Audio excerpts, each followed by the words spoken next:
बिस्मिल्लाहिर्रहमानिर्रहीम। आज सियासी लीडर्स के ट्वीट्स पर बात करते हैं। बराबरी पार्टी के चेयरमैन जवाद अहमद साहब ने ट्वीट किया है, इस वक्त पाकिस्तान में सख्त मायूसी और परेशानी का आलम है और मुल्क का मुस्तकबिल तारीक नज़र आ रहा है। लोग मीडिया और सोशल मीडिया पर हर तरफ से झूठ सुन कर तंग आ चुके हैं।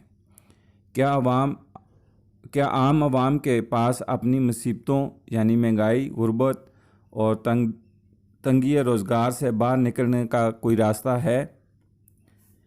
जवाद साहब, इस वक्त कोई शक नहीं है, हर सियासी पार्टी का सोशल मीडिया विंग है अपने लीडर के बारे झूठे कसीदे पढ़े जा रहे हैं और दिफा में अवाम से झूठ बोला जा रहा है। इतना झूठ बोला जा रहा है कि अवाम सच की तलाश में ही नहीं। जब अवाम कौम बनकर सोचेगी और कौम बनकर खड़े होगी तो मुसीबतों, गुर्बत, महंगाई से बाहर निकल आएगी। अवाम जब तक सियासी लीडर्स का दिफा करेगी तो फिर यही हाल होगा। अवाम को चाहिए कि वो सियासी लीडर के पीछे आंखें बंद करके ना चले, क्योंकि सियासी लीडर जो हैं वो अवाम को तकसीम करते हैं और अवाम को तकसीम करके अपना मुफाद हासिल करते हैं। तो अवाम भी अपने मुफाद के बारे में सोचे।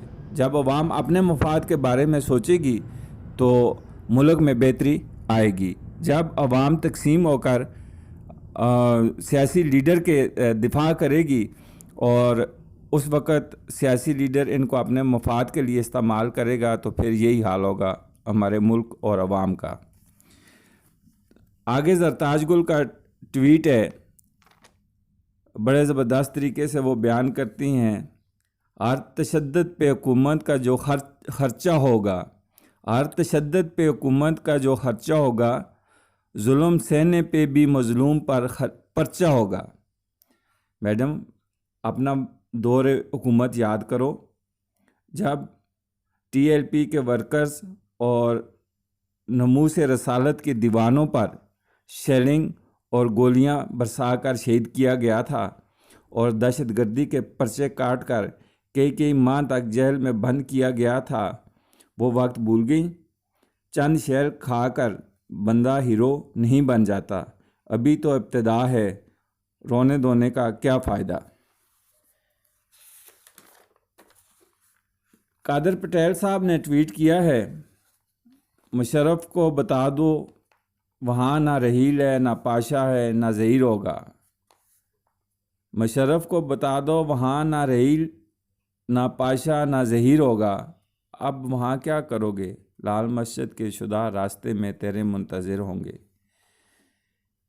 मुशर्रफ की ये जो हालत है, इस वक्त वो कई सालों से बीमारी में मुब्तला हैं, तो उस बारे में यही है कि मज़लूम हाफ़िज़ कुरान और दीनी तलबा को बहुत ही बेदर्दी से शहीद किया गया था।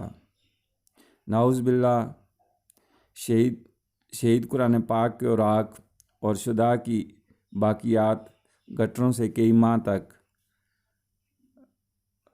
मिलती रही हैं और मुशर्रफ आज सज़ा भुगत रहा है। किसी ने खूब कहा है, इक़्तिदार, इख्तियारात और दौलत इंसान को बेनकाब करते हैं। तो मुशर्रफ अपने कारनामों, अपने करतूतों की वजह से आज अवाम के सामने बहुत बुरे तरीके से बेनकाब हो रहा है। चैनल को सब्सक्राइब, लाइक और शेयर करना मत भूलिएगा। अल्लाह हाफिज़।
like a Hellcat.